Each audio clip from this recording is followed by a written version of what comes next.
después vemos la para allá, después la vemos. Aquí dice lo siguiente: la ley judía nunca ha sido estática, ha continuado modificándose y creciendo con cada generación. Mientras por un lado siempre se ha pretendido una estricta adherencia a las prescripciones bíblicas y talmúdicas. Las autoridades rabínicas siempre han expresado estar conscientes de la influencia de las costumbres locales en la formación de la conducta judía. El Talmud, en Baba Metzia 86b, subraya este punto y dice: cuando llegues a una aldea, sigue las costumbres del lugar, porque cuando Moisés fue al cielo, se abstuvo de comer durante 40 días y 40 noches. Y cuando los ángeles bajaron a visitar a Abraham, participaron de su comida, cada uno sometiéndose a la costumbre del lugar.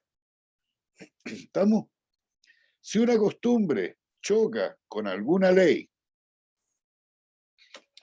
o la halajá establecida, la costumbre frecuentemente tiene precedencia. Han pasado casi 1000 años desde que el último libro de la Biblia fue admitido en el canon. Y desde que se clausuró el Talmud, es fácil examinar los dramáticos cambios que ocurrieron dentro del judaísmo durante ese periodo. Lo que era una nación fuerte y unida bajo el rey David y su hijo Salomón, pasó a ser una nación dividida. El reino del norte, Shomrón o Samaria, formado por 10 de las 12 tribus de Israel, y el reino del sur, Judea, pasaron a ser dos monarquías diferentes que eventualmente fueron destruidas por hostiles vecinos. La monarquía del norte fue destruida por los asirios alrededor del año 700 antes de la era común, y las 10 tribus se dispersaron. El reino del sur llegó a su término en el año 586 antes de la era común, cuando los babilonios destruyeron el templo que había construido Salomón 500 años antes. Los habitantes de este reino fueron en su gran mayoría exiliados a Babilonia. 70 años más tarde, después de que Persia derrotara a los babilonios, los judíos regresaron a Palestina, a Israel en realidad, y el templo fue reconstruido. Entonces los griegos derrotaron a los persas y los romanos derrotaron a los griegos. Bajo los romanos, el segundo templo fue destruido en el año 70 de la era común. A pesar de los profundos cambios, la vida judía no fue estática. En activas academias de aprendizaje siempre se estudió, interpretó y reinterpretó la Torá. Los estudiosos no siempre estaban de acuerdo. Dos escuelas rivales del primer siglo, durante el reinado de Herodes, los discípulos de Gilel y de Shammai, diferían en ciertos puntos de la ley judía, incluyendo asuntos tan insignificantes como si las luces de Hanukkah deberían encenderse de derecha a izquierda o de izquierda a derecha. Ambas escuelas eran tan distantes en su pensamiento y observancia que el Talmud, en el Sanedrín 88b, manifestó el temor de que la Torá terminaría siendo dos Torot. Durante los primeros 5 siglos de la era común, los estudiantes de las academias de Babilonia y de Judea se dedicaron a explicar e interpretar las palabras de la Biblia.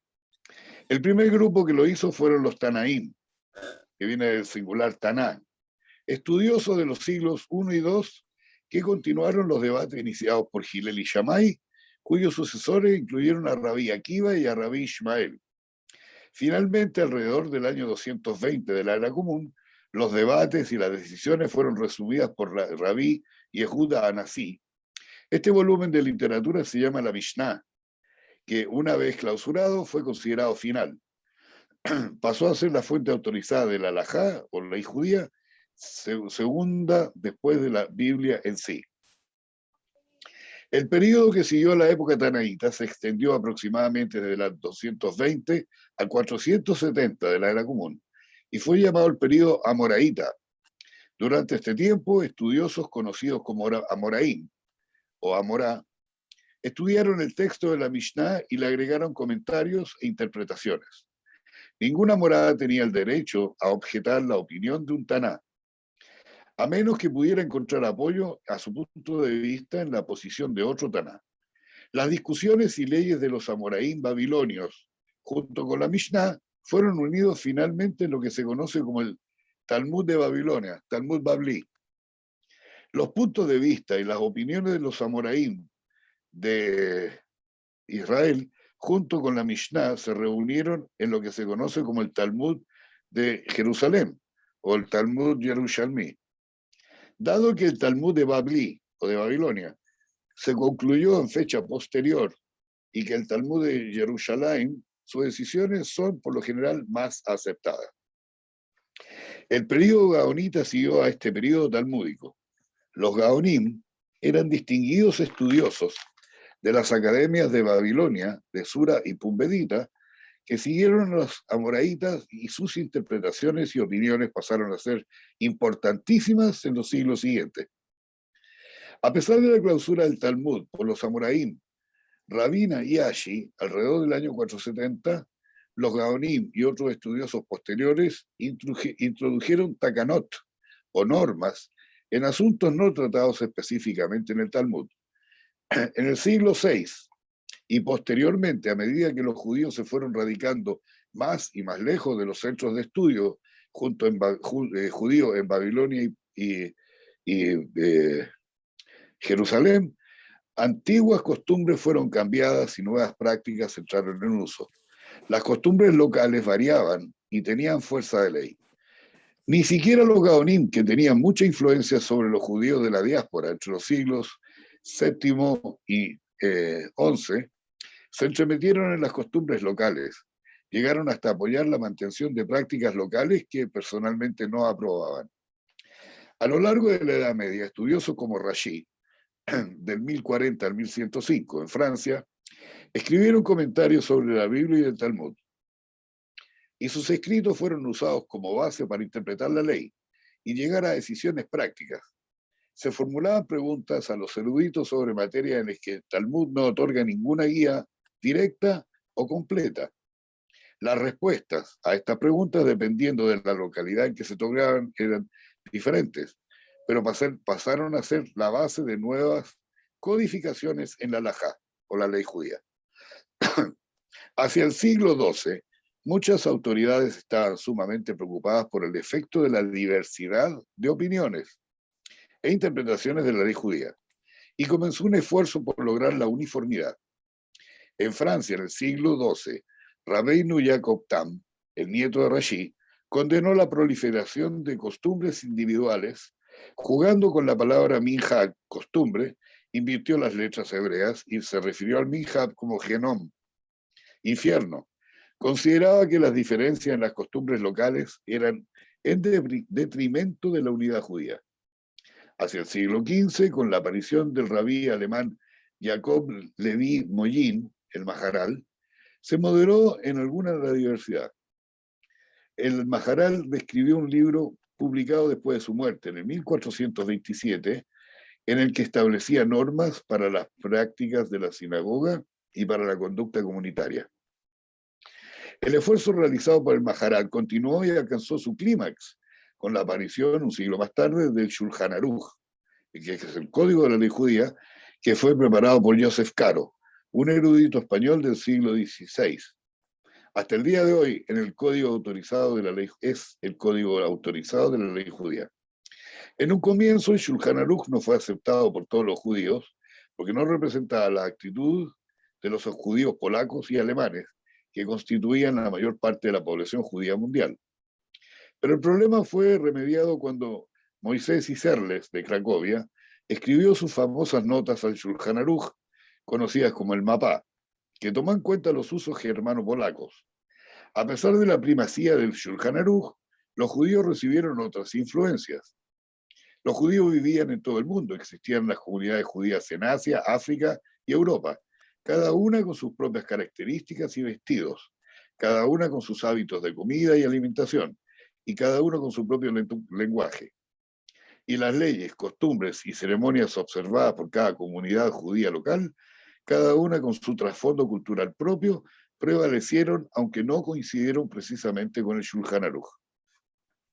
Con la llegada de los tiempos modernos y el crecimiento de los movimientos conservadores y reformistas en Estados Unidos y en el resto del mundo, nuevas costumbres empezaron a surgir. Estos movimientos liberales introdujeron las ceremonias del bar mitzvah, bat mitzvah y la confirmación.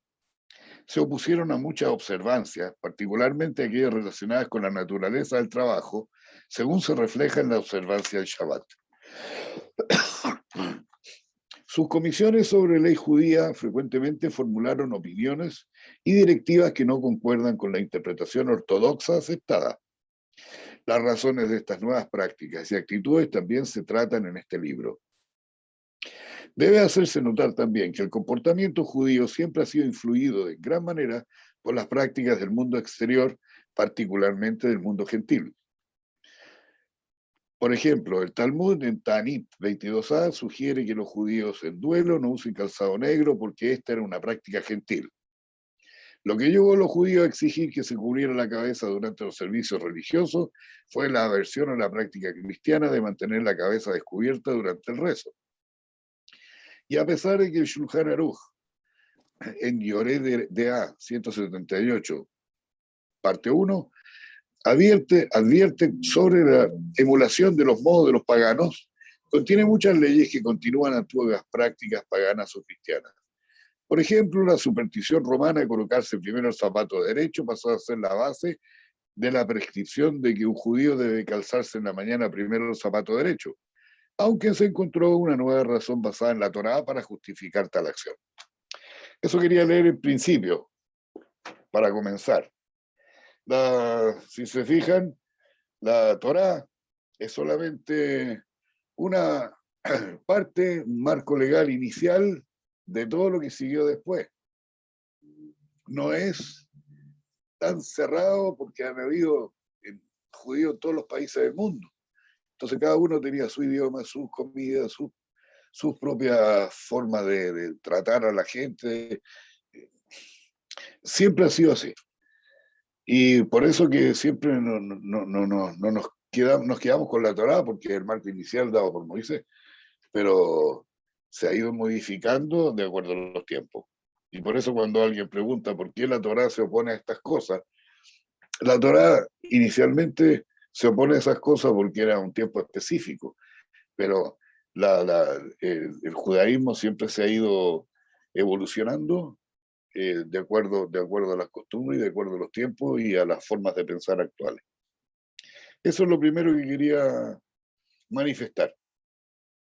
Segunda cosa, aquí hay algo que probablemente después lo vamos a tener que discutir, pero cuando dicen que Jesús murió por nuestros pecados, eso está dicho en Romanos 4:25, en Corintios 15:3, en Juan 2:2 y en Pedro 3:18. Eso dicen los no judíos. Pero los judíos, ¿qué decimos? Cuando lees la Torá y te enteras que ningún hombre puede morir por los pecados del otro, esto estamos hablando de Deuteronomio 24:16, Jeremías 31 del 29 al 30, Salmos del 49 al 7, Ezequiel del 18 al 1 al 30 y Jonás de 3 al 10. Dios no se contradice y no promueve el sacrificio humano. Son dos cosas de las que quería hablar inicialmente. Y la tercera cosa que me parece que es relevante, hoy en la mañana, en la Torá, siempre cuando estamos leyendo la Torá, cuando hablamos de Dios, el Eterno, de todo eso, siempre salen las letras Yod, He, Vav, He. Pero nunca le dicen Jehová ni nada, siempre dice Yod, He, Vav, He. Bueno, eso es una consulta, no una consulta, sino que eso es una práctica común, que todo el mundo dice, Jehová, Yahvé, Yahuá, y le ponen otro tipo de nombre.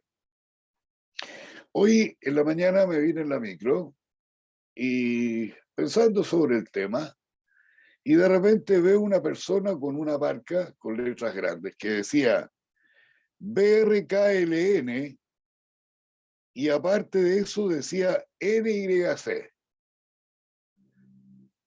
Una persona que no conoce, que no sabe, diría, aquí dice Barquilani, Barquilán, Barculón, Bercalén, cualquier nombre. Y en realidad lo que dice Brooklyn, New York City. Entonces, el nombre de Dios no es Yahvé ni Jehová, nada. Solamente en la época de Yom Kippur, algunos rabinos de la época del templo sabían pronunciar el verdadero nombre de Dios. Eso para empezar. Y ahora seguimos con la parashá, que la parashá es Aharemot, interesante, la voy a leer, y después vamos a hacer preguntas, comentarios y lo que quieran. Y le dijo el Eterno a Moisés, después de la muerte de los dos hijos de Aarón, los cuales habían muerto al acercarse al Eterno, dile a Aarón, tu hermano, que no entre en cualquier momento al santuario, detrás del velo, delante del propiciatorio que está sobre el arca, para que no muera. Por cuanto yo apareceré en la nube sobre el propiciatorio. Con esto vendrá Aarón al santuario con un novillo por expiación y un carnero por holocausto. Se revestirá de la túnica sagrada de lino y se pondrá sobre sus carnes un calzón de lino.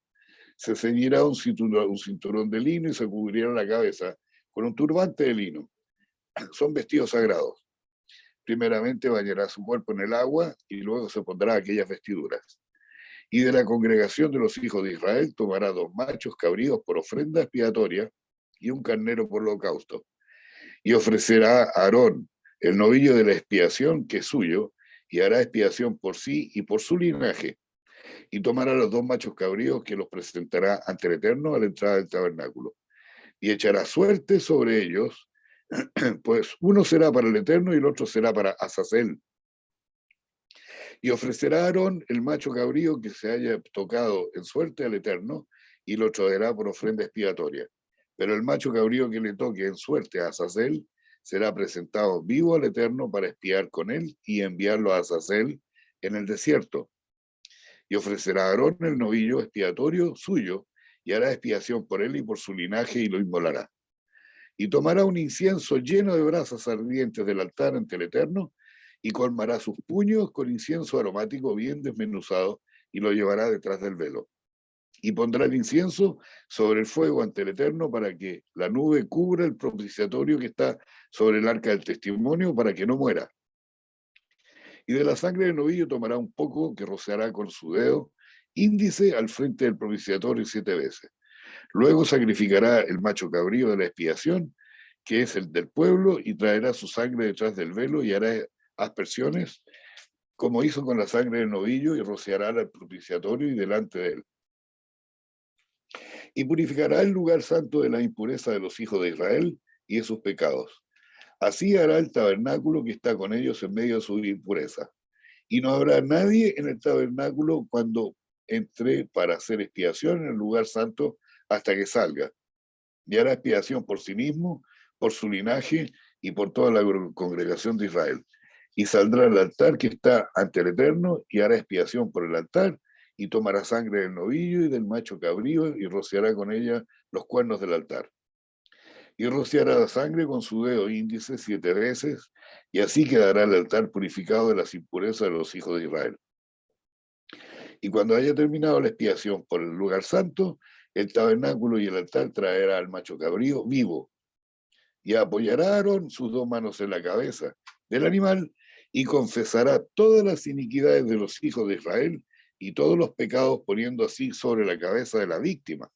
Entonces, por medio de un emisario, enviará al animal al desierto, y el macho cabrío conllevará todos los pecados del pueblo a una tierra desolada, pues será llevado al desierto. Y entrará Aarón al tabernáculo y se sacará las vestiduras de lino que se puso cuando fue al lugar santo y las pondrá allí. Y lavará sus carnes con agua en el lugar santo y se pondrá sus vestidos y saldrá para ofrecer su holocausto y el holocausto del pueblo, y hacer expiación por sí mismo y por el pueblo.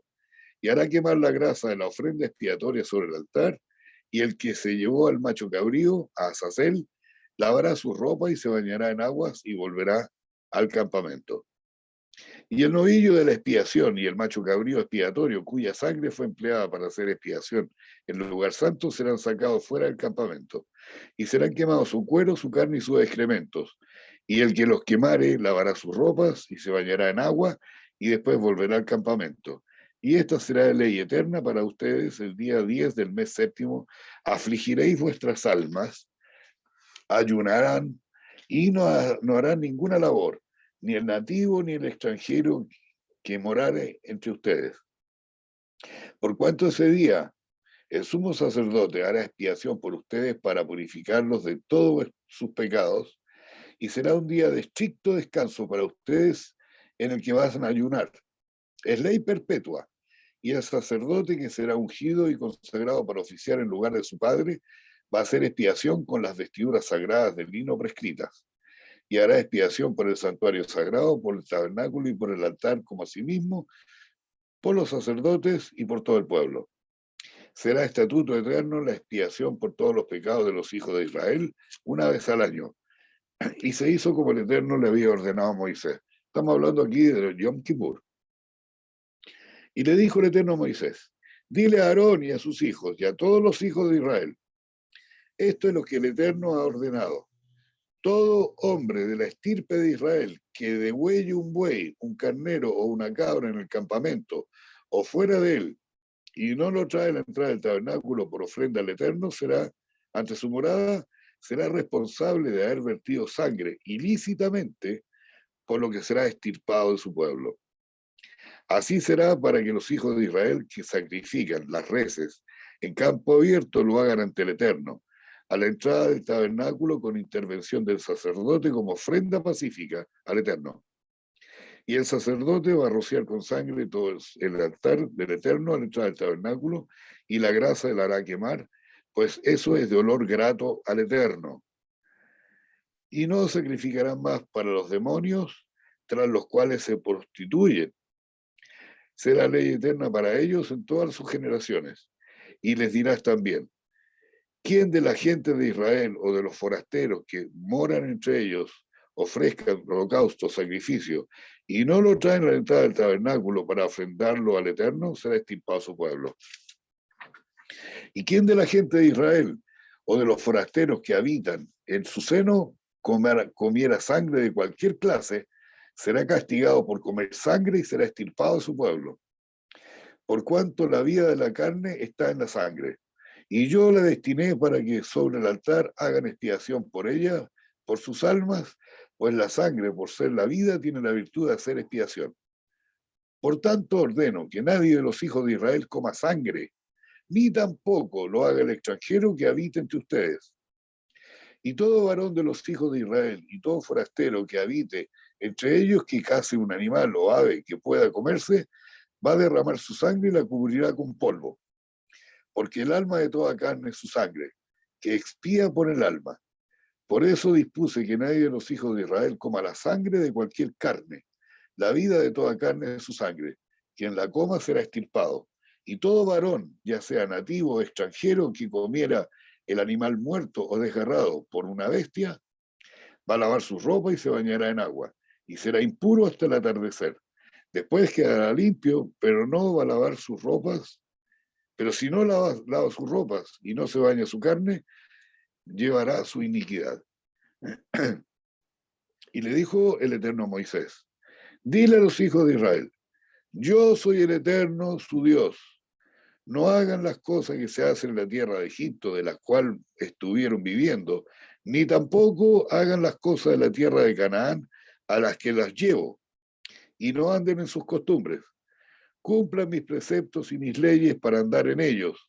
Lo ordeno yo, el Eterno, su Dios. Cuiden el cumplimiento de mis leyes o mitzvot. El hombre que las cumpla vivirá en ellas. Lo ordeno yo, el Eterno. Y aquí dice, ninguno de ustedes se acercará a pariente cercano para descubrir su desnudez. La desnudez de tu padre y la desnudez de tu madre no descubrirás. Ella es tu madre. No descubrirás su desnudez. La desnudez de la mujer de tu padre no vas a descubrir. Es la desnudez de tu padre. No descubrirás la desnudez de tu hermana, hija de tu padre o hija de tu madre, ya sea nacida en tu casa o fuera de ella. No descubras la desnudez de la hija de tu hijo o de la hija de tu hija. Su desnudez es tu propia desnudez. La desnudez de la hija, de la mujer de tu padre, nacida de tu padre, no vas a descubrir. Ella es tu hermana. La desnudez de la hermana de tu padre no descubrirás. Es consanguínea de tu padre. La desnudez de la hermana de tu madre no descubrirás. Es consanguínea de tu madre. La desnudez del hermano de tu padre no descubrirás, allegándote a su mujer. Ella es tu tía. La desnudez de tu nuera no descubrirás. Ella es la mujer de tu hijo. No descubrirás su desnudez. La desnudez de la mujer de tu hermano no descubrirás. Es la desnudez de tu hermano. La desnudez de una mujer y de su hija no descubrirás, ni tomarás la hija de su hijo o la hija de su hija para descubrir su desnudez. Son consanguíneos de ella. Es maldad execrable. No tomarás a la hermana de tu mujer haciendo la rival de tu mujer. No descubrirás la desnudez con la de tu mujer en vida de esta. No te acercarás a una mujer durante el periodo de su impureza para descubrir su desnudez. No tendrás ayuntamiento carnal con la mujer de tu prójimo, impurificándote con ella. Y no dejarás que alguien de tu simiente sea ofrendado a Moloch, ídolo pagano. No profanarás así el nombre de tu Dios. Yo lo ordeno, el Eterno. Y con varón no te acostarás como te acuestas con mujer. Es depravación. Ni tampoco te acostarás con animal impurificándote. Ni mujer alguna se pondrá delante del animal para ayuntarse con él. Es abominación. No se impurifiquen en todo esto, ya que en todo esto se impurificaron los pueblos que yo voy a expulsar delante de ustedes. Así como se le contaminó la tierra, que para castigo de sus moradores los vomitará. Pero ustedes guardarán mis estatutos y no cometerán ninguna de tales abominaciones, tanto ustedes, los nativos, como los extranjeros que moran entre ustedes. Por todas estas perversiones que hicieron los hombres que moraban acá, antes de ustedes se contaminó la tierra, pero a ustedes la tierra no los va a vomitar, como a la gente que estuvo antes de ustedes, si cumplen mis mandamientos. Todo el que hace alguna de las abominaciones expuestas será extirpado del seno de su pueblo. Por eso van a seguir mis preceptos. No se van a impurificar con las perversiones que fueron hechas antes que ustedes. Lo ordeno yo, el Eterno, su Dios. Y aquí viene Kedoshem. Y le dijo el Eterno a Moisés, dile a los hijos de Israel, serán santos porque yo, el Eterno, su Dios, soy santo. Cada uno de ustedes temerá a su madre y a su padre, y guardarán mi Shabbat. Lo ordeno yo, el Eterno, su Dios. No se volverán a ídolos ni fabricarán ídolos fundidos. Lo ordeno yo, el Eterno, su Dios. Cuando brinden ofrenda pacífica al Eterno, hágalo con su mejor buena voluntad. Será comida el día en que se ofrezca y el día siguiente, pero lo que queda para el tercer día de ser quemada al fuego. Si fuera comida el día tercero, será abominable, no será aceptada. En tal caso, todo lo que la comiera sobrellevará su iniquidad porque ha profanado la santidad del Eterno, y su alma será extirpada de su pueblo. Y cuando cosechen lo sembrado en su tierra, no van a cegar hasta el límite de tu campo, ni van a recoger las espigas caídas. Ni rebuscarás tu viña, ni recogerás el fruto caído de tu viña. Dejarán todo eso para el pobre y para el forastero. Yo lo ordeno, el Eterno, su Dios. No robarán, ni obrarán con doblez, ni mentirán al prójimo, y no van a jurar en falso invocando mi nombre, porque entonces van a profanar el nombre de su Dios, yo, el Eterno. No oprimirás a tu prójimo ni le vas a robar. No demorarás o retendrás el pago del jornal al asalariado toda la noche hasta la mañana siguiente. No te reirás del sordo ni pondrás obstáculo en el camino del ciego, sino que vas a temer a tu Dios, yo, el Eterno. No harás acepción de personas en el juicio, ni favoreciendo al pobre, ni complaciendo al poderoso. Vas a proceder según estricta justicia. No propalarás difamaciones entre tu pueblo, ni dispondrás contra la sangre de tu prójimo. Yo lo ordeno, el Eterno. No albergarás odio contra tu hermano en tu corazón, pero puedes reprender a tu compañero que haya pecado para que no cargues tú también con su pecado. No tomarás venganza ni guardarás rencor contra los hijos de tu pueblo, sino que amarás a tu prójimo como a ti mismo. Yo lo ordeno, el Eterno. Guardarás mis preceptos. No harás aparear animales de distintas especies, ni sembrarás en tu campo simiente de 2 especies, ni vestirás prendas tejidas de 2 especies de hilo. Y el varón que yace con sierva comprometida con otro siervo hebreo, autorizado a casarse, sin que fuese remida ni liberada, se investigará lo concerniente a ella. Si en efecto no era libre, no serán condenados a muerte porque ella no fue emancipada. Y traerá sacrificio de culpa un carnero a la entrada del tabernáculo, y el sacerdote hará expiación por él con el carnero ante el Eterno por el pecado cometido, que entonces será perdonado. Y cuando vengan a la tierra y planten un árbol frutal, consideren sus frutos incircuncisos durante 3 años, plazo en el cual no serán comidos. Y al 4.º año todos los frutos serán santos en alabanza al Eterno. Y al 5.º año, con producción aumentada, van a poder comer sus frutos, que en adelante serán suyos. Yo lo ordeno al Eterno, su Dios. No coman nada con la sangre, ni practiquen la adivinación ni la magia.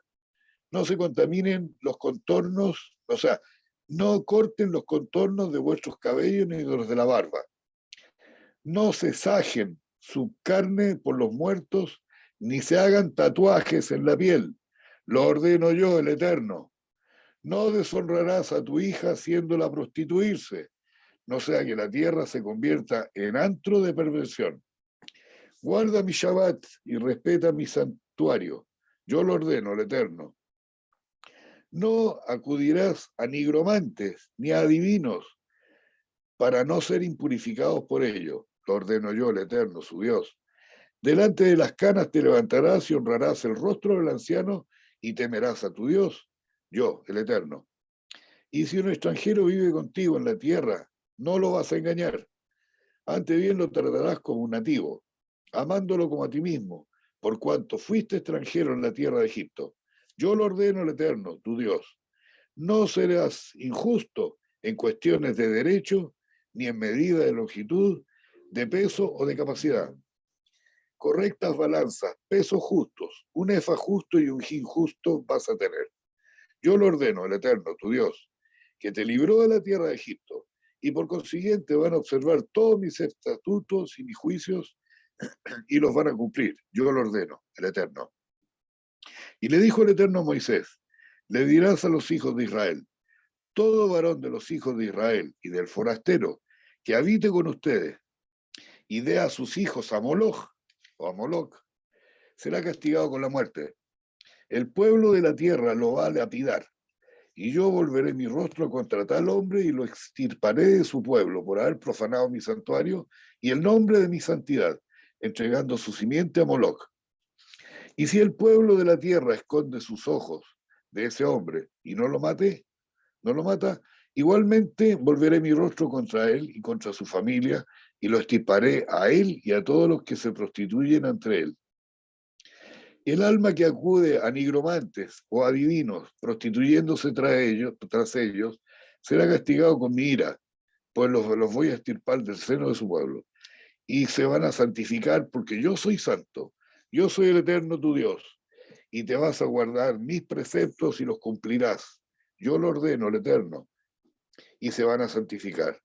Quien maldice a su padre o su madre será castigado con la muerte, pues al maldecir a su padre o a su madre ha hecho que su sangre recaiga sobre él. Y si un hombre comete adulterio con la mujer de su prójimo, será castigado a ambos con la muerte, tanto el adúltero como la adúltera. Y si un hombre yace con una mujer de su padre, descubriendo así la desnudez de su padre, ambos serán castigados con la muerte. Su sangre recaerá sobre ellos. Y si un hombre yace con su nuera, ambos serán castigados con la muerte. Por su perversión, su sangre recaerá sobre ellos. Y si un hombre yace con varón como se acuesta con mujer, Ambos serán castigados con la muerte por su abominación. Su sangre recaerá sobre ellos. Y si un hombre toma a una mujer y a su madre, por su lascivia serán quemados al fuego él y ellas, ya que no debe haber lascivia entre ustedes. Y si un hombre se ayuntare con un animal, será castigado con la muerte. También será matado el animal. Y la mujer que se acerca a cualquier animal para ayuntarse con él, será castigada con la muerte. Y también será matado el animal. Su sangre recaerá sobre ellos. Y si un hombre toma a su hermana, ya sea hija de su padre o hija de su madre, y descubre su desnudez, y ella viera la desnudez de él, ambos por haber incurrido en abominación serán extirpados los ojos de los hijos de su pueblo. El que ha descubierto la desnudez de su hermana deberá cargar su pecado. Y si un hombre se acuesta con una mujer en su periodo de impureza y descubre su desnudez, a ver, vengo al tiro, tengo que abrir un segundo.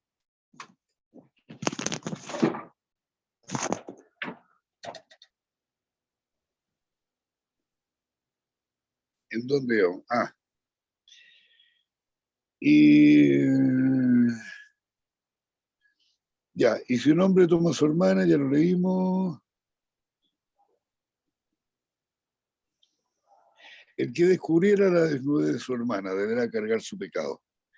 Y si un hombre se acuesta con una mujer en su periodo de impureza y descubre su desnudez, descubriendo ella de tal modo la fuente de su sangre, ambos serán extirpados del seno de su pueblo.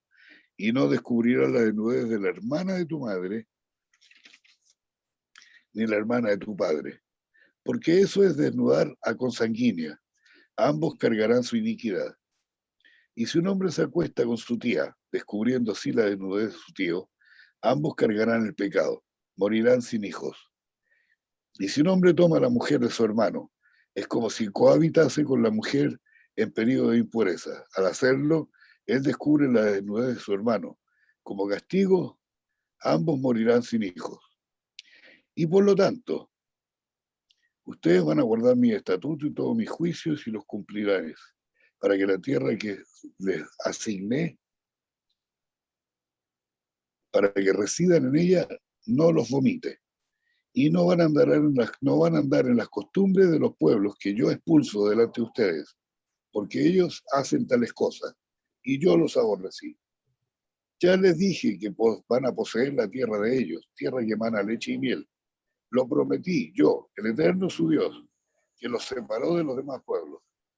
Por consiguiente, van a hacer distinción entre bestias puras e impuras y entre aves puras e impuras, y no van a impurificar sus almas con bestia o ave impura, o con todo lo que se arrastra sobre la tierra. Seres que separé de ustedes por ser contaminantes. Y seres seré y van a ser santos para mí, porque yo el Eterno Santo soy. Y los he escogido entre los pueblos para que sean míos. Y todo varón o mujer de ellos que evoque a los muertos y practique la adivinación, será muerto lapidado, y su sangre recaerá sobre ellos. Ahí terminamos la parashá. Las dos parashot. Interesante, ¿eh? Muy interesante. Preguntas.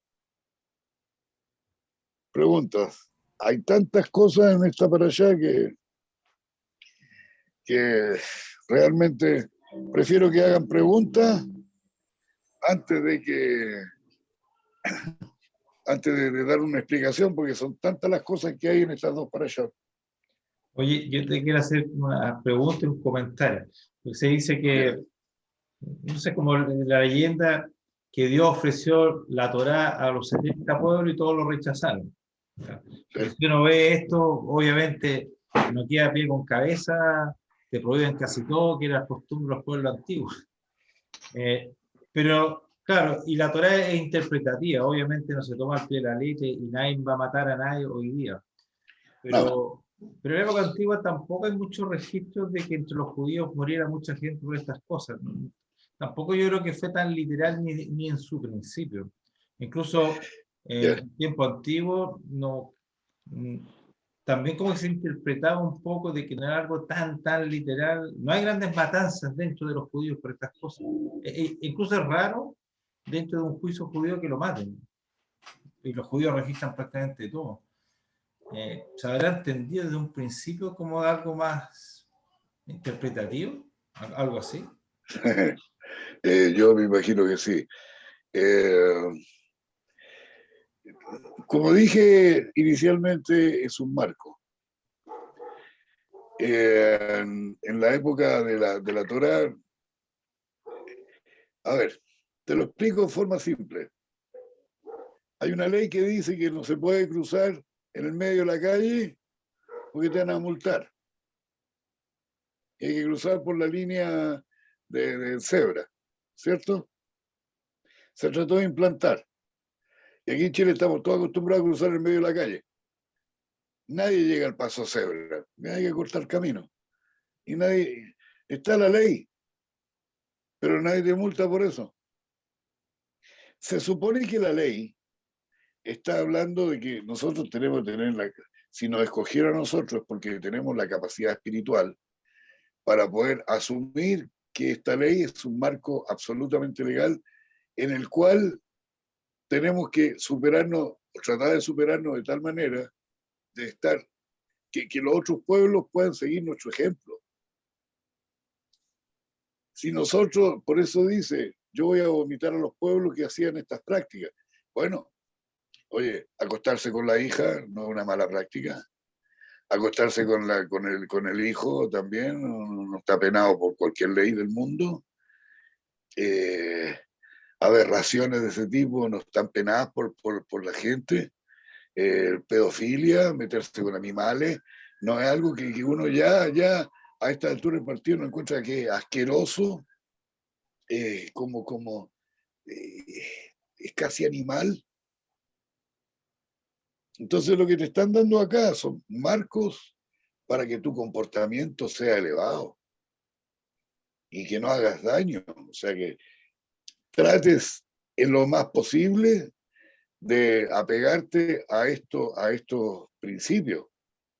Las mitzvot son principios para que la ética, la moral, sean lo que prime y no la bestialidad. Con esto, como dijiste la semana pasada, poco a poco nos van separando de los otros pueblos, con prácticas que están más guiadas hacia la superación personal y la superación espiritual que a mantener lo animal del ser humano, porque en el fondo somos animales. A eso va más bien guiada. Ahora, a los demás pueblos le dieron las 7 leyes de Noaj. Y a nosotros nos dieron las 613 leyes. ¿Por qué? Porque las 7 leyes de Noaj, las personas que son noágidas o lo que no judíos, pueden llegar a los Lama cumpliendo las leyes de Noaj. Pero nosotros, como tenemos que ser la luz del mundo, tenemos que ejemplificarlo tratando de seguir al máximo posible las leyes. La kashrut, la ética, la moral, no hacer las cosas que hacen los demás. O sea, prácticamente, porque ahí dice, lo dijo clarito casi en el último párrafo, porque ustedes son míos. Sean santos porque yo soy santo, porque ustedes son míos. ¿Qué se espera de nosotros? Que representemos a Dios en la tierra. Y estas leyes están representando lo que es el juicio divino o lo que es la forma de relacionarse en forma elevada y no en forma básica o animal que todavía se ve. Hay prácticas abominables. Los musulmanes, por ejemplo, que viejos de 70 años se casan con niñas de 6, 7 años, es lógico. Los tipos que se acuestan con niños chicos y los matan y se los violan, es lógico. Un tipo que se mete con la tía, es lógico. Hoy en día son cosas ilógicas, pero en esa época no eran cosas, eran cosas también de perversiones que también se llaman perversiones. pero eran tan común y corriente que había que frenarlo de alguna manera. ¿Y cómo se frena? Con estas leyes. Se frena.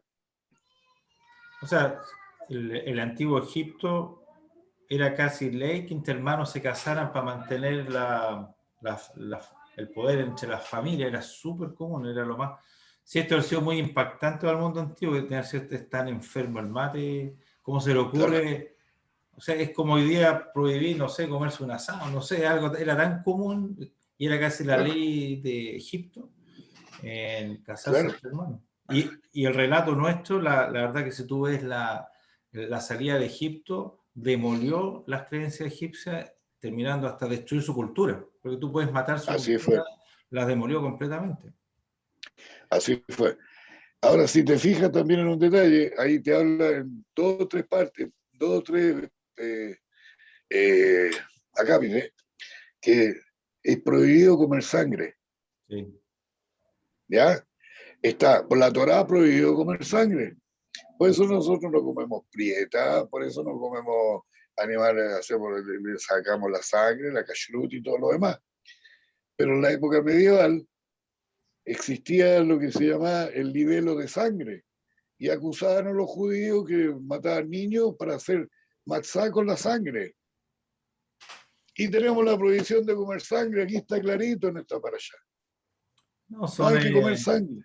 mira, son todas mentiras, producto de que cuando uno odia, le da lo mismo si es verdad o mentira. Es más, imagínate, hoy día Israel es el mejor país del mundo en vacunación y acá ¿Eh? la Federación Palestina alega que por qué no le ponen a los palestinos gazatíes vacunas, que no tiran cohetes todo el rato, nos Claro, quieren claro. matar y nos acusan de cómo puede ser que no le coloquen vacunas. Es una cosa tan... a mí me da vergüenza, o sea, porque son compatriotas, o sea, por último sean de otro país, pero son chilenos, porque el chileno no es tan imbécil, el chileno es más avispado, no se Yo cree sé. cosas así. O sea, ¿cómo voy a...? Tú soy el mejor del mundo y el que te quiere matar, oye, eres tan malo que no quieres vacunar a los que te quieren matar. Es una cosa increíble. El odio te Bueno, pone ya el estúpido de no, los más ridículo. estúpidos de la tierra, yo creo. Ridículo. Es ridículo. Ahora, si te fijas aquí, en una también de las partes de la parasha, dice, ama a tu prójimo como a ti mismo. Yo hago la pregunta, ¿quién es tu prójimo? Tus vecinos, tus amigos, tu familia, ¿Quién partiendo es tu por prójimo? familia primero, ¿no? Los más cercanos, más, el más próximo, el más el más próximo, próximo. prójimo, próximo, claro, No. ¿no? ¿Quién es tu prójimo? Ama a tu prójimo como a ti mismo. El prójimo, según mi entender, es el que te hace el bien, con el que puedes conversar, con el que puedes compartir, con el que puedes convivir, con el que puedes ayudar y te puede ayudar a ti. Ese es tu prójimo. El que te ataca no es tu prójimo. Simplemente hay que saber entender. El que te ataca, el que te tira cosas, el que te hace bullying, el que te tira cohetes, el que quiere matarte, ese no es tu prójimo. No puedes colocar la otra mejilla. Si alguien te pega en una mejilla, no pongas la otra mejilla, pega el combo y huele los dientes. Sí, sí, ¿Sí o no? sí, claro. Yo Huele creo los que dientes. también Jesús se refería a eso, tu prójimo como tu hermano, el que es como, el que quiere colaborar, se refiere más a eso, Bueno, claro. el mismo Yeshu a los, ¿cómo se llama esto? A los, eh, ay, ¿cómo se llama este pueblo? Ay, hay un cuento ¿cómo se llama? Espérate. Uy, se me Jesús, olvidó, lo tenía en la punta Nazaret, de la... ¿Ah? Nazaret, No, Belén, no, no. Los samaritanos, Justamente. ¿ya? Los samaritanos, los samaritanos eran, estaban en contra de la Judea. Eran opositores. Los samaritanos lo único que querían cuando se hacía la luna nueva para Rosh Hodesh, ellos trataban de hacer las cuestiones totalmente diferentes para que la gente se confundiera, sí. entre otras cosas.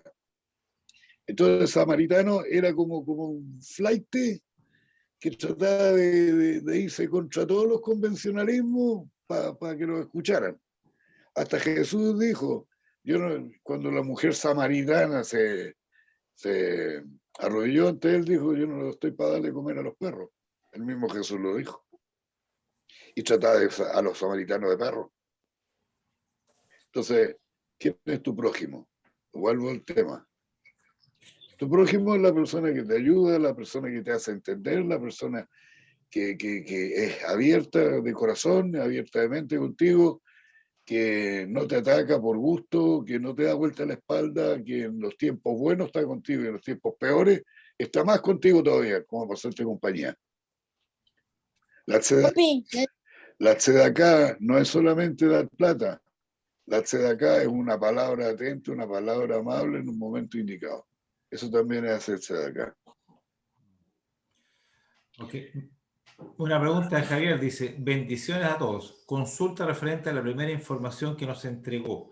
¿Estaría la Torá, el Tanaj y el Talmud, si entendí bien? ¿El Talmud es lo que cambia con el tiempo o no? Claro, la Torá es inamovible. Es inamovible. Pero el Tanaj o el Talmud es lo que se fue escribiendo después, cuando ya fue la época de los Tanaim, de los Gaonim, cuando fue la época después de la destrucción del templo, porque ya habían comunidades judías que estaban fuera de la expulsión de Israel por los romanos, en la diáspora. Habían comunidades y cada comunidad tenía su forma de vida, entonces se siguió escribiendo, pero siempre tomando en consideración que la Torá es la única palabra válida. Y los comentarios son comentarios respecto a las leyes de la Torá. Eso. Luis pregunta... Yo quiero hacer... Deja ahí después. Luis dice, mi entorno, mis amigos, ese es el prójimo, ¿no? Lo cercano, el que te quiere, al final, o el que te coopera. Sí. Sí, sí. Claro. Tu enemigo no es tu prójimo. No, es porque tu si enemigo. te quiere matar, es el prójimo. Ahora, cuando tú eres gobernante de un país, tú tienes que gobernar para todos los sectores, para todos los lados. Sí, claro. Pero no, cuando los sacerdotes estaban ahí frente a Yom Kippur rezaban por todo el pueblo. Le cayera bien o le caía mal, da lo mismo. Pero él tenía un puesto y él tenía una misión que era perdonar a todo el pueblo. En él recaía esa responsabilidad de perdonar a todo el pueblo, que su vida diaria tuviera problemas con el vecino, tuviera problemas con el de la esquina, que le debía plata al negocio del otro lado. Esos son problemas cotidianos, pero su deber como cabeza, como Rosh de la comunidad, era estar y gobernar para todos. Dale nada. Sí, mire, yo quería hacer una consulta respecto a la primera parte de la información que nos entregó y también una pregunta respecto a una porción de la parasha. Yeah. Cuando usted leyó acerca del Talmud de Babilonia, del Talmud de Jerusalén, sí. Ya, yo con mi ansia de aprender me encargué unos libritos y los estoy comprando de uno. La verdad, llevo del primero varias hojas leídas, que mire, se lo voy a mostrar. Ah, mamá mía. Babli es el que se usa. Ya, sí. Pero la verdad, de todas las hojas que llevo leídas, que no son pocas, son como unas 30 más o menos, solamente habla de la recitación del Shema, las discusiones que habían respecto a qué parte hay que poner atención, qué parte se dice, qué parte se escucha, qué parte es con Kavaná, es más importante, pero yo igual activo en una comunidad y de repente me toca dar comentarios. Este mismo viernes que viene me toca dar el comentario en Kabbalah Shabbat y toca la Parashat Emor. ¿Cómo uno hace? Claro, en este libro trata también las discusiones que habían respecto a las porciones que se estudian o a ciertos mandamientos o es un tema así como hablan de todo un poco nomás. No, porque quiero el, aprender a ta- estudiarlo, quiero aprender a leerlo. el, Y viene otro en el- camino. Tengo dos y viene un tercero. por eso te iba a decir, el Talmud creo que son 15 tomos, y está dividido por diferentes tipos de temas. Entonces, cada tomo es un tema, ¿me entiendes? Cada tomo es un tema. Y el segundo tomo es otro tema, y el tercer tomo es otro tema. Ya. Son diferentes temas. No te va a salir ahí, por ejemplo, si hay un tomo que dice las leyes del matrimonio. Te habla solamente de lo que es el matrimonio, de ninguna En otra todo el tomo. cosa, en todo el tomo. Ya, entiendo. Entonces, ¿ya? Oiga, mire, mi pregunta respecto a la porción de la parasha, ahí habló respecto a la nomenclatura en el tema del campo, la semilla del campo. Yo llegué a vivir al campo hace un tiempo y cuando llegué acá había un señor que me echaba una manito con la mantención de la tierra para poner una huertita, qué sé yo. Y este Ya. caballero quería poner maíz, choclo, y en la misma hilera del choclo poner poroto, para que el poroto se entrelazara por la caña del choclo y una vez que uno sacaba la mazorca del choclo, que es lo que sirve, sirviera de sostén para el poroto. Entonces yo había leído esa parte. Yo había leído esa parte antes, entonces no la aguanté el caballero, que pusiera así, que pusiera poroto en medio del maíz. El caballero como que se anduvo ofendiendo y después ya no vino más. Es así. No, yo sé que cuando habla de nomenclatura también se refiere a que nosotros no podemos ser frío y caliente, no podemos ser pagano y santo. Yo entiendo esa parte, pero cuando dice específicamente que no podemos poner dos tipos de semilla en el campo, se refiere a la semilla mezclada, por ejemplo, en la parte literal, me refiero. Quisiera que me hablara un poquito de eso, o qué habla hacia la No, vida espiritual. lo que habla ahí es lo que se llama el shatnez. El shatnez es no mezcles lana con lino. Mm. No mezcles lana con lino. La lana es vegetal y el lino es animal. O sea, perdón, al revés. La lana es animal y el lino es vegetal. ¿De dónde viene esto? Adán tuvo dos hijos, tres en realidad, Caín y Abel. Caín era agricultor y Abel era pastor. Mm. Cuando Abel, y aquí viene la parte, dice, con olor grato al Señor. Ojo con esa frasecita que lo leí también. Cuando Abel hizo su holocausto para ofrecerlo a Dios en agradecimiento, porque tenía bonito oveja, bonito ganado y todo lo demás, y Dios lo aceptó, es porque su corazón le decía, dale gracias a Dios con todo tu corazón, ¿ya? Por lo bien que te ha tratado en este mundo. Entonces y eso fue olor grato al Señor. Cuando después llegó Caín y agarró cualquier cosita que le sobraba y la hizo en holocausto para Dios, y el holocausto simplemente Dios no lo aceptó. Ahí empezó la envidia de Caín contra Abel. Dice la Torá que Caín fue a hablar con Abel, discutieron, porque la Biblia, la Torá es muy corta en palabras, discutieron y Caín mata a Abel. Y de ahí viene todo el resto de la historia. El holocausto de Caín, ahí está la diferencia entre el olor grato a Dios. Dios no necesita oler las cosas porque el dueño de todo no tiene nariz, para empezar, no come. El creador todo de todas las cosas, pero ¿a qué le llama él olor grato? A que tú te elevas espiritualmente y le das gracia con todo tu ser. Y como dice el Shema, con toda tu alma, con todo tu corazón y con toda tu fuerza, darle gracias a Dios por las bendiciones que te dio. Y no agarrar lo que te sobre como, si lo hago por cumplir. el hacerlo por cumplir no es olor grato al Señor. No es olor grato. El olor grato es cuando tú te das por entero en el agradecimiento. ¿Ya? Bueno, para avanzar un poco, cuando dice no mezclarás lana con lino, es no hagas lo mismo que hizo Caín y Abel. No mezcles las cosas. Si vas a hacer las cosas, hazlas bien. Y hazlo de una sola vez. Y hazlo de una sola forma.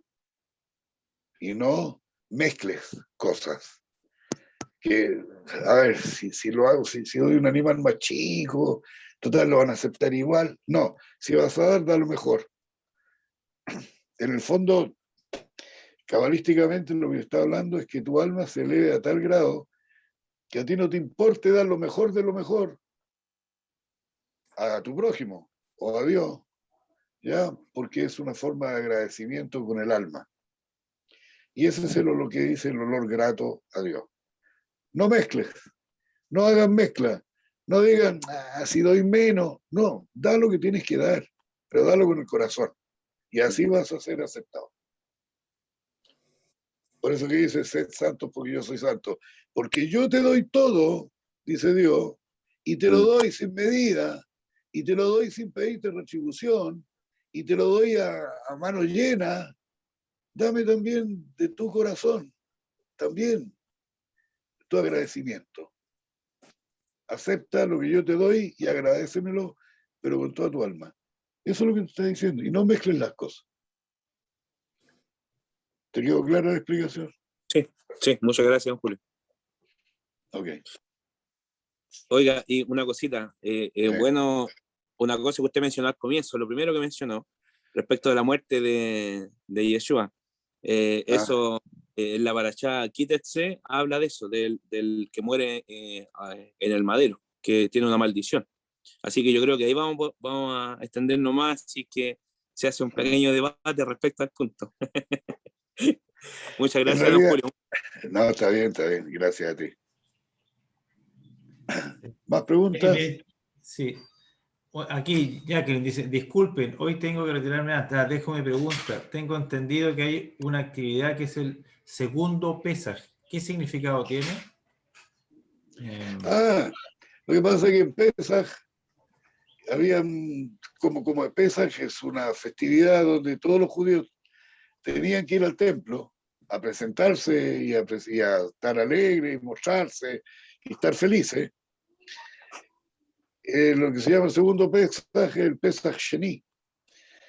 Cuando no podían judíos de otras localidades que estaban fuera de Jerusalén o de otros pueblos cercanos o de otras que estaban en Grecia o en otras partes, que habían comunidades, entonces hacían un Pesaj Sheni.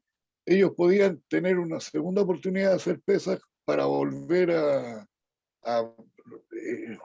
para festejar el Pesaj. Ese es lo que se llama el Pesaj Sheni, segundo Pesaj. Sí, hoy ya estamos en la hora. Oye, en hebreo Jesús dice Yeshu, no Yeshua. Yeshu, Sí, Yeshu Ben Miriam o Ben Yosef. Ben Yosef. O Ben Yosef sería. Y lo otro, claro, generar un debate en el judaísmo es lo más normal, común. Lo único que tiene que tener es apertura de mente, ser honesto con la búsqueda de la verdad y respetuoso del otro. Es lo común, o sea, no tiene nada de malo empezar a discutir si la muerte de Jesús era válida, no es válida, es coincidente, no es coincidente. Lo que dice Julio es muy fundado, pero desde el punto de vista de alguien con mucho fundamento y conocimiento. Pero hay otros puntos de vista y ahí se empieza el enriquecimiento. Pero para eso hay que tener apertura de mente, entender que somos todos simples seres humanos con visiones muy pequeñas y estamos buscando el entendimiento del infinito. Es una cosa, la humildad es la clave, la tolerancia, el estudio. Entonces, en gente bruta le genera peleas y discuten y se odian. Pero el tipo elevado, culto, que entiende que este es de una complejidad superior al ser humano, pero que cada ser humano puede captar un poquito, es un enriquecimiento inmenso. Y ahí están los diálogos interreligiosos que cuando se toman de ese punto de vista con tu prójimo, como dice, se enriquecen. Se enriquece la Torá, se enriquece la palabra de Dios, todo. Cuando se toman institutos o enemigos, claro, lo ocupan para atacar. Exacto. Mira, yo sé de muchas personas que son conocedores del judaísmo, que tienen amigos que son curas, que comparten, que hablan temas importantes y discuten, pero discuten con altura de mira. Entonces, la discusión con altura de mira justamente enriquece. No saco nada con hablar con un tipo que apenas sabe leer y escribir, o que no tiene interés en saber más cosas, porque dice, mi casa, está hablando pura lecera. Con esa persona no converso. Lo saludo, hola, hola, chao, chao. Pero qué mayor grado de conversación puedo tener. Estamos tan alejados el uno del otro que no vale la pena gastarse por las puras. Entonces ya tomé la consideración de que si alguien me escucha y alguien quiere hablar conmigo y quiere discutir conmigo y si yo lo puedo ayudar, perfecto, pero con altura de mira. Si no, me quedo con mis pensamientos y chao nomás. Tan simple como es. Así es. Ya, que tengo que hacer, que tengo niñas chicas. Ya, vale. Muchas gracias, Julio. Súper interesante. Oye, había para hacer miles de preguntas, pero esta era como súper potente. La dejé votando hoy día. Sí, ya, pues gracias a todos. Pues nos estamos viendo el próximo domingo. Un abrazo. Baruch Hashem, Shavuot Tov. Nos vemos. Un abrazo. Cuídense. Chao. Chao.